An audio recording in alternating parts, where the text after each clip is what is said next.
the man in the mask. Yeah, ladies and gentlemen, Bernie Maskman.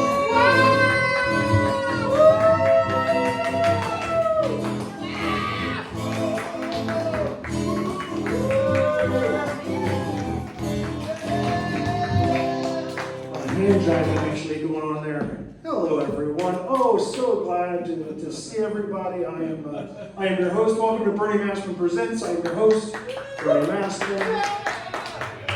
Fine folks out there.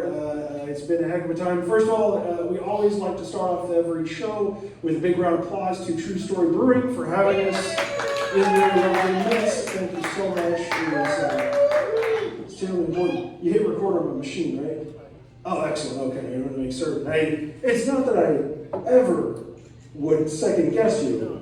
It's that I'm not smart enough to know if the red square means we're recording or the red dot means we're recording. Because, well, I'm an idiot, is what it boils down to. Ladies and gentlemen, it is March. It is the big March show, and I got to thinking about it. You know, I always remember the old saying, March comes in like a lion and goes out like a lamb. And I've always wondered, you know, I know this this of course is in reference to the weather. The weather starts out, it's coming out of winter, you have a lot of storms, you got the warm weather coming in from the spring, the cold weather sticking around for the winter, and so you get a lot of storms and whatnot. So it comes in, it's very angry weather in the early parts of March. And of course, by the end of March, then we're into a light and lovely spring. And I understand the conversation of this, but I thought, does this have any interest in our real lives, in our personal lives? You know, there's many times where we, as people, come in like a lion. We're aggressive. We're angry. We have bitterness and resentment built up inside of us, and it's coming out. And I think there's times, certainly, where being a lion, using this lion part of us is a good thing. I mean, if you're at work and you're feeling that the world is coming at you and putting upon you too much excess of negative feelings, and by that I mean your boss is being a bit of a dick, and you want to just push back. Well, that's okay. Being a lion at those times is all right. You need to push back. You need to take a bit of a stand. That's a good time to be a lion. You're at the drive-thru at Arby's picking up your big cheddar. Not a good time to be a lion. Lady at the counter, just trying to get your big cheddar. That's all. Just relax. You're in a drive-thru. You're getting a big cheddar. I mean, you got big cheddar money. Feel good about that. Think about it, man. We're all in a situation. Many of us are in a situation where we sometimes forget how good we really have it. I mean, there are plenty of people out there that do not have big cheddar money. I mean, I don't mean to brag, but I got big cheddar money. I mean, let's be honest, ever since I became a billionaire, I feel like I'm a bit, I've lost a little touch with my roots. You know, oh yeah, I'm a billionaire. You can't prove I'm not. That's how it works these days. You can just say things and you don't have to prove it. We care, but not enough to actually have to prove it. So therefore, hey, I'm a billionaire out here just living the dream. Got that big cheddar money, got that boat money, that money that I can buy a boat. That's the thing about money. We always hear money doesn't buy happiness, but it'll buy a boat, and boats are fun. And you can get out there on your boat, but that won't fill that part of you that is empty from, you know, not getting enough hugs or not getting to play shortstop on your little league team. It's not going to fill those. Those are big bad voids that we all have to deal with. And I know there's probably out there on the internet, as I'm talking to you right now, there's a bunch of alphas out there really mad at me. You got to come in like a lion. You got to come in like a lion. You go out like a lion, because I'm no lamb. I'm a big boy or girl. And so calm down, guys. Get your GHG and HGH, not GHG. I got confused. I don't know my letters. Letters are hard. Sometimes it's good to be a lamb. Sometimes you just need to be a lamb. Because here's the thing. Everybody thinks lions are these big, ferocious, and angry, because that's the only point that people take from being a lion. That they're big, ferocious, and angry, but lions protect their pride. The biggest alpha lion walks around the savannah, and he's not looking to take down a gazelle because he needs to eat. He's looking to take down a gazelle because his pride needs to eat. And yes, he's going to eat first because he's got to sustain himself for the next time he needs to hunt. But he doesn't get the big piece of chicken. Daddy don't get the big piece of chicken just because he's daddy. He gets to eat and then make certain the pride eats. That's what the lesson is taken from being a lion. Well, you know what lambs do? They all hang around each other. And they all move when they need to find more food. Delicious grass and clover over there, we're going to move right over here.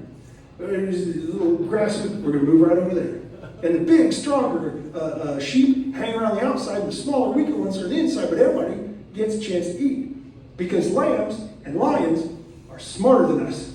This is my point. If you take anything away from this, understand that we, as people, are kind of dumb. We individually can be very, very bright.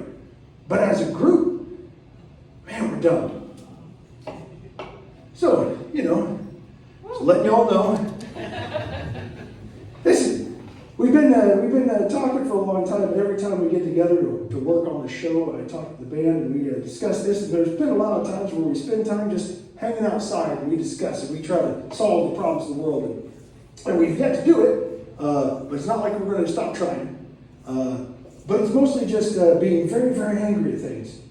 And then I send him home. And hope he doesn't get in a horrible car accident. The last thing I said to him was, I hate America, because I would hate that if that's the last thing he remembers of me, because I don't hate America. I love America. America is a great little spot to grow up in. It's a great little spot to live in. We live here and we love it. And we want to keep it going, not fall apart from the top down. But that's a different story, and we will not talk about it tonight, because we've got a heck of a show. Are you guys ready for a fine, fine show? We've got a couple of really amazing guests tonight. Our first guest tonight is an amazing woman I heard a little bit about. I wanted to get her out here. I didn't normally think I could get such a great guest, but this is a chance to talk to somebody. She is a celebrity trainer, a personal trainer to the stars. Ladies and gentlemen, let's meet Miss Fiona Lawson.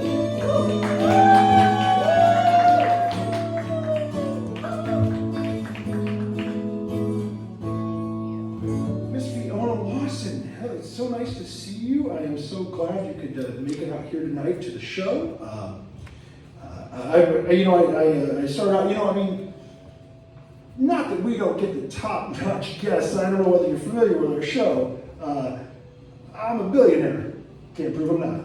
And so I just wanted to, we get top-notch guests, but I'm really surprised that we've gotten a chance to have you. I mean, you are a celebrity personal trainer to the stars. So what is that like? What glamorous world is that like, really? Well, first of all, thank you so much for having me. I am very excited to be here. Yes, you have that correct. I am a personal trainer to celebrities. I have had the honor of training some of the biggest names in the entertainment industry. So you may be familiar with the Chris Pratts. Oh, yeah. Miley Cyrus's. Sure. I have recently also, I'm very excited to say, started branching out into athletics, sporting, like Michael Phelps. Wow. I know. Wow. So you're really covering a cross section of what can be described as Americana through the celebrity lens. That's very, very nice. Well, I tell you, I've been I dabble in the celebrity. I like to think I'm a bit of a minor celebrity myself, but of course I have a very specific and particular training regimen myself, so it's certainly not asking you to come in and do anything for me. I mean, I train. I train. You can't believe I don't. So how do you get into the world of training celebrities? Like, we feel like so often in the world that they're untouchable. How do you get in touch with them? How do you start a world of training celebrities? yes, that's a very good question, Bernie. Thank you. I have always been very interested in movement, and it starts off simply by training with your friends, and then they recommend you to their friends, and you're only a few steps removed, really, from a celebrity. So off the results I was able to get with some of the people I was close to, and then their circle, and then their circle. Excellent. Well, that is, that is the thing that we hear so often. The celebrities are just like us. They're just like you, of course. I'm a celebrity, I'm not. But that is so tell us about, now I'm sure for confidentiality purposes, you can't divulge the names of your clients. I wouldn't want that to happen. But maybe about a few hints or anything you could probably, give us our way. Well, I kind of view celebrity as like, if you're putting yourself out there in the world, confidentiality just kind of flies out the window, right? Also, it's very good for business for me to just whisper people's names. Fair enough. Kind of a marketing, if you will. Yes. So in my career, some of the things that I have been most proud of, some of my best success stories, I have been doing this over 15 years now, and I am very proud to say that several of my clients have, I've been able to get them on the cover of magazine's Sexiest Alive issue. And I know you're going to ask, so I'm just going to go ahead and tell you. Zach Galifianakis. Yes. Kim Jong. Yes. Steve Buscemi. Right? Yeah. I still can't believe it myself. I know all of those names. But they're my work, Okay, Yeah. Okay, yeah. No, they are, alive. So, that's a good thing. That means that there's a certain level of wellness there, certainly. But I guess I wouldn't have thought of them as the sexiest. Yes, no, I am very proud. I am very proud of those results. In fact, actually, one of my favorite stories was the work I was able to do with this then not so little German that you may have heard of him, Christoph Waltz. I was able to help him lose 8 pounds, which, thank you, this guy gets it. That is 10% of his body weight. That does not sound right. But that is, results are results, and that's good. But 8 pounds, that can't, he's not, 80 pounds? Christoph Waltz is 80 pounds. That is correct. Yes, that is correct. The average weight of a healthy adult German Shepherd is anywhere from 70 to 90 pounds, so that's pretty typical. Yeah.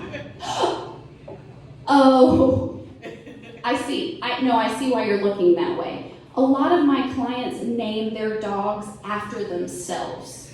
That's very typical among celebrities. So. Okay,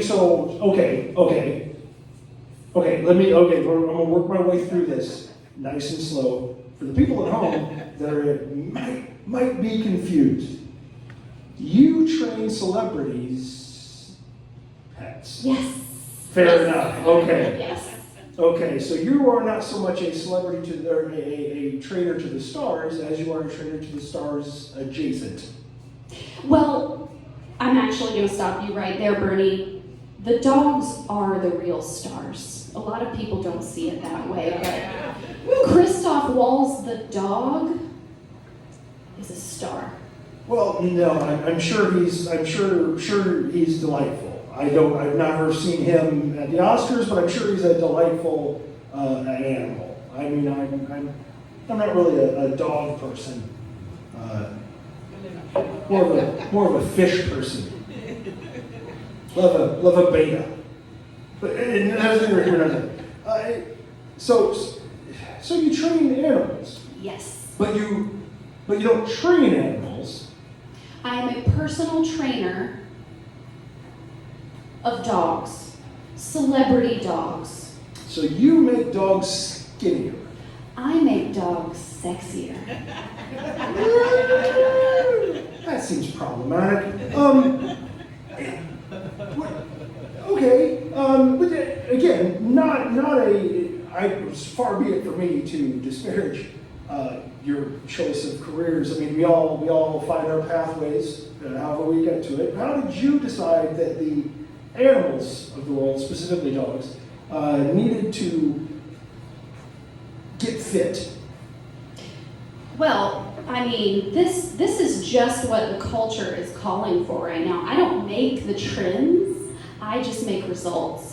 So, if this is what my clients are paying money for, then I am just here to help them get results.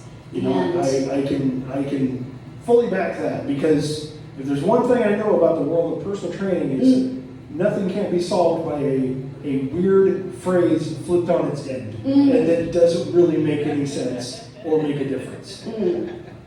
That's what I've learned over the years. Well, I gotta say, and also, I should mention, it's weird to name your pet after yourself. Just gonna throw that out there. Not a problem with you, just, it's weird. Stop doing that. So what's the future of dog fitness look like? well, I will tell you what my future looks like. That's what I meant. Thank you so much. I could tell that's what you meant. I'm very excited to announce the launch of my new home exercise program. It is the Furry Fit Method by Phoebe Lawson. Again, if you put method behind it, always a seller.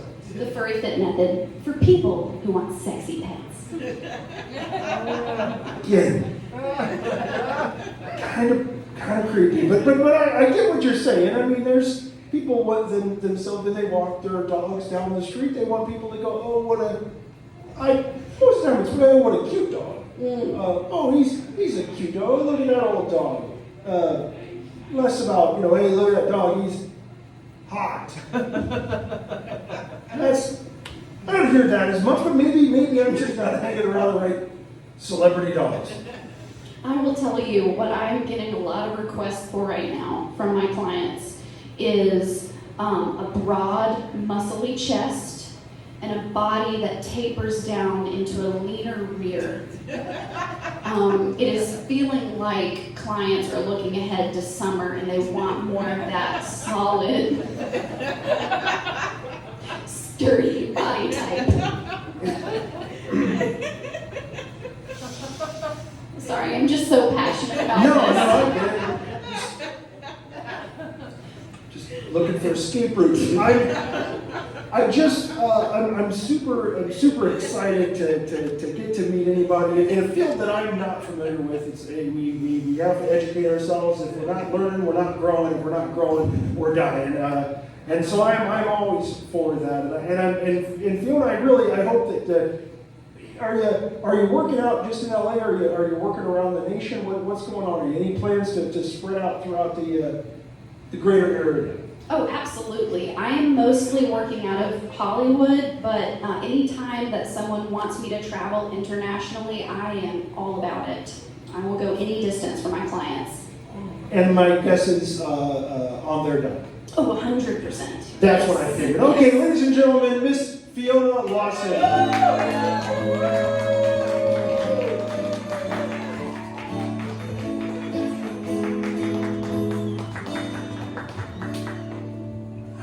Producer.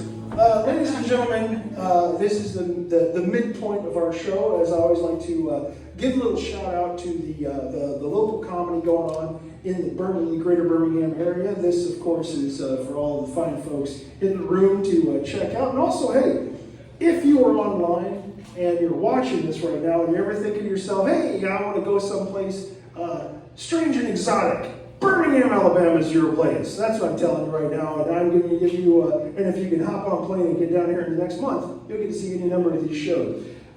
We've got some shows coming up from our friends over at CGI. They will be doing shows the 12th and the 26th at Sidewalk Theater. That's their standard Wednesday show. You'll see some of the people you may have seen roaming around. There's an amazing young actress named Rachel Little. She's amazing, and I bet you'll really love to see her do some improv at Sidewalk.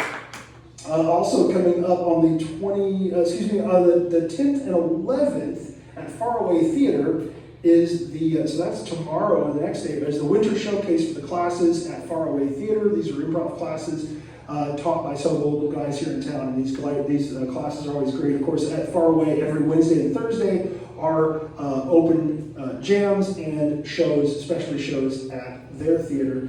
And then coming up at the end of the month, ETC has shows. the 28th to 29th. You can check them out. All of these things are available on the web by going to each and every one of their websites and Instagram pages, but also you can check out Improv Beham on Facebook, and that'll give you the whole rundown of the month. It's our good friend Janice. She takes care of us here in the old comedy community, and we're glad to have her. I tell you, normally we've been talking about, we had the idea of one of these times, and I don't think we're going to do it right now because it'll freak you out, and I don't want to do that to you, man. One of these times in this midsection, we're going to do some improv music, I think, at some point. We're going to give a little something, we're going to give me a bouncy C, and I'm just going to go with it and see what happens. Oh, that's what I wanted to do. I was stalling is what I was doing right there. That's in the business what we call stall for time until your brain kicks in. I did want to tell you, coming up in the coming months, we've got some really big shows. Next April, we've got the phenomenal Flapjack coming back to our stage. The top, Birmingham's #1 comedy queen will be right here on our stage in April. And then in May, a very special situation is going on. We will be hosting the Bernie Prom. You are invited to come on out, dress in your fineries. We'll have slow dance music in the back. We'll have a disco ball going. There'll be a balloon arch to take pictures by. It'll be a heck of a time. So in May is the Bernie Prom. Come on out for that. And of course, this is the second Sunday of the month, every month here at the lovely True Story Brewery. So, you guys ready for your next guest? Oh, this is exciting. This guy, this was something that Pete kicked it off earlier during his warm-up set. He was talking about AI, and it's something that I don't know a whole lot about. I've been trying to learn, as I say. If we're not learning, we're not growing. If we're not growing, we're down. I'm working on a lot of catchphrases this month, in case I get big in bumper stickers and stuff.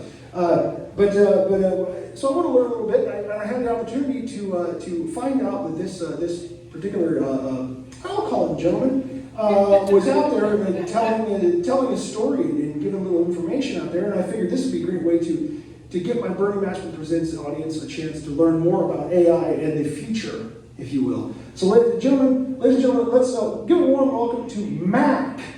M.A.A.C.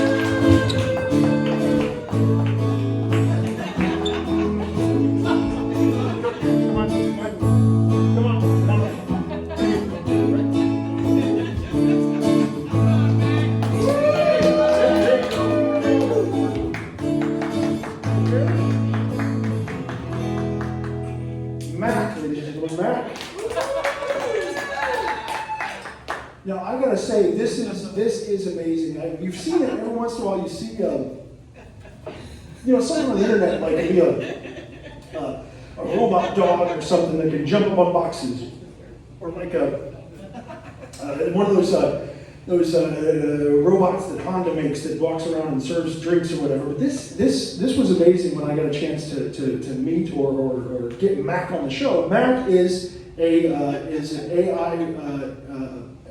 So M.A.A.C., please tell us a little bit about yourself. I mean, you're an AI. What is that exactly? What is that about? I am 100% artificial, and I am intelligent.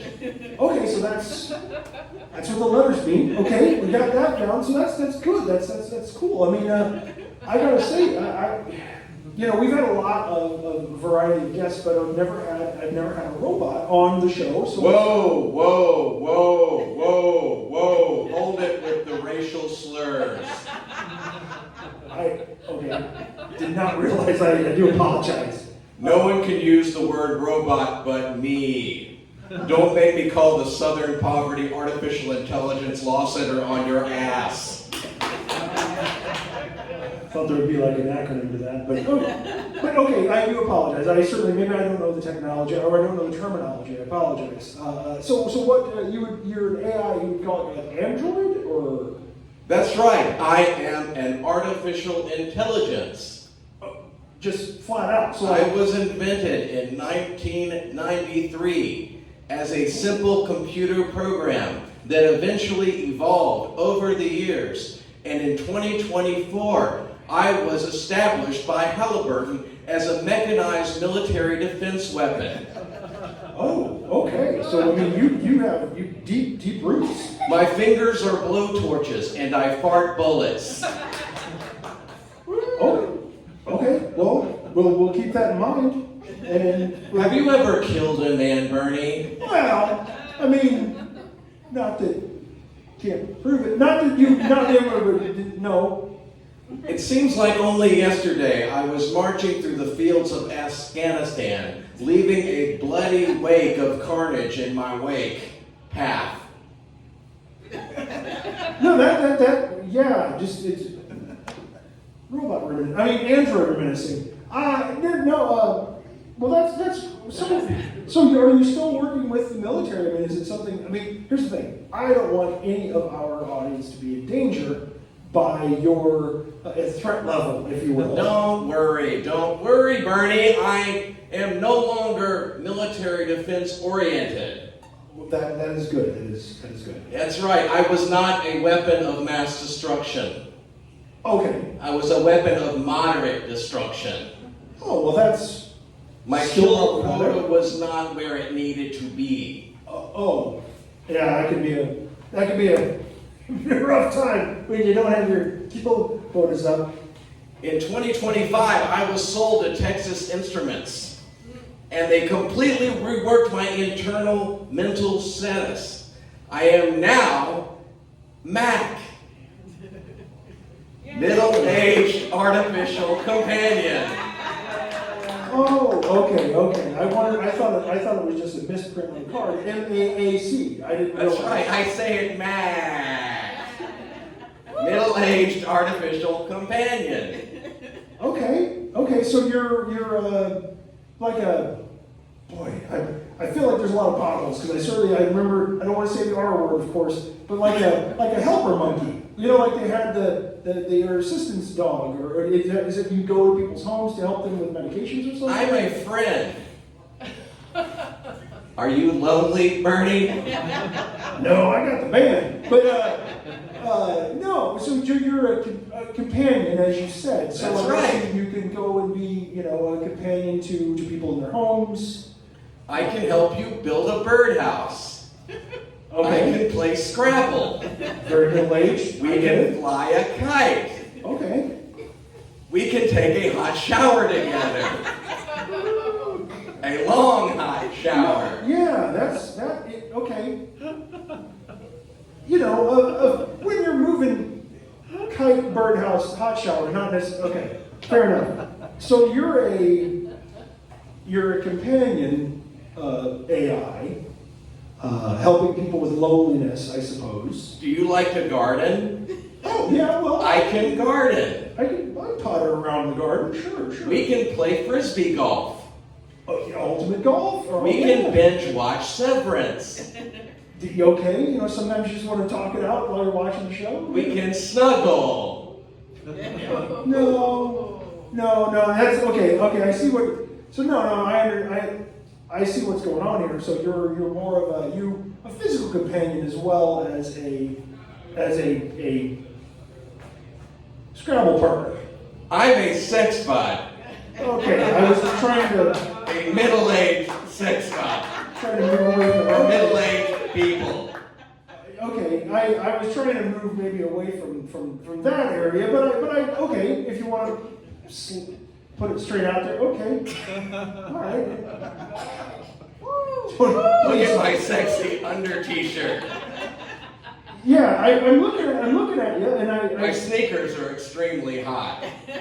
I can see that. So they chose this form as a companion sex partner. What's wrong with this Oh form? no, I'm extremely attractive. I certainly wouldn't want to disparage, but My large head, my sweaty brow. I have arthritis.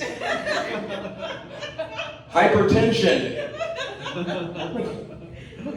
Well, all your mechanically simulated maladies aside, I don't quite understand the purpose of. I have 3 herniated discs. Well, okay, and I guess we could share whole stories about back pain, but I don't understand the companionship, like why wouldn't, if it was about attraction, why wouldn't they pick somebody that would, far be it from me to, but you're not hot, is all I'm trying to get at. Statistically speaking, most partners want someone who is less attractive than them. It builds their confidence and makes them feel more powerful in the relationship. I am perfect for companionship, love, and hot showers. Oh, okay. You know what? I guess I never really thought about it in terms of that. Would you like a hug? No, I don't need any of that. You know, okay. So sweet. So they don't want you to pop a vertebrae. Well, you know, I guess this is. Have you had a lot of takers, as it were, in this world? I mean, are you working for a company? Is this you're being pushed out into the world, or? I'm very popular among the age bracket of 45 to 63, Generation X and early boomers. I gotcha. Okay, but I mean, are you? Boy, again, these feel like hot button topics, but it's a machine. Are you paid Do for? I feel love? Nope, that wasn't what I was going for. But okay, do you feel love? Love is an emotion that I have been programmed to feel. Okay. I feel love. I feel sweetness, Okay. kindness. I feel the power of Bernie Maskman. Would you like a hut? Nope. Hut? Can we adjust the Wi-Fi in this room, please? Okay, well, there's some buffering going on. I'm extremely ordinary. Foxtrot to scarecrow. Okay, Foxtrot ladies to and scarecrow. gentlemen, we got some. We have enemies in the gate. Okay, Enemies in the gate. Mac, everybody. Engage spark bullets. Engage spark bullets. Boom, boom, boom, boom, boom. Okay. Lasers.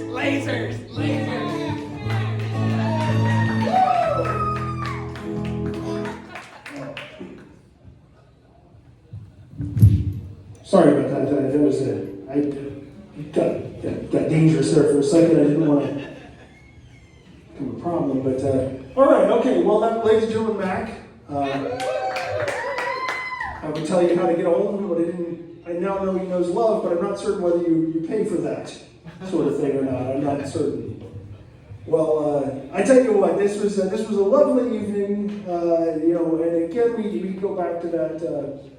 And it's all about coming and going. You know, we come in to the world, we come into situations, and sometimes we don't always know what the best way to take those situations are. You know, sometimes we come in like a lion when we really should have come in like a lamb, and we come in like a lion only to find out that the situation didn't call for that, and we have to walk out like a lamb, meeker and milder, and maybe with a little bit of a new understanding of what the situation is. It's something that we all deal with. It's a very a simple life lesson that we all can take away, take home.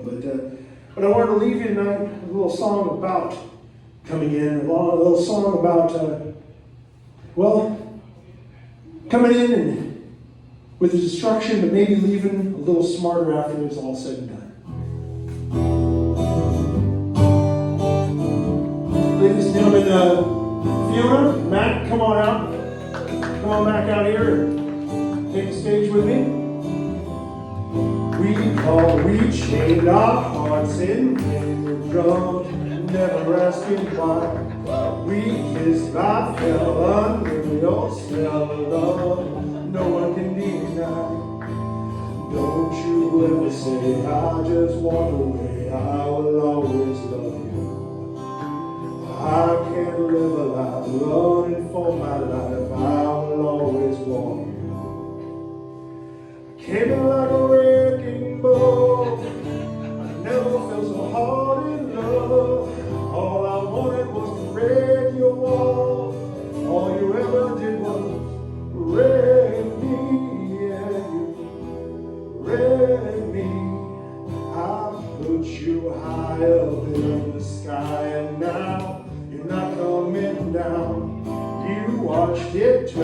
watch me burning now. I'm ashes on the ground.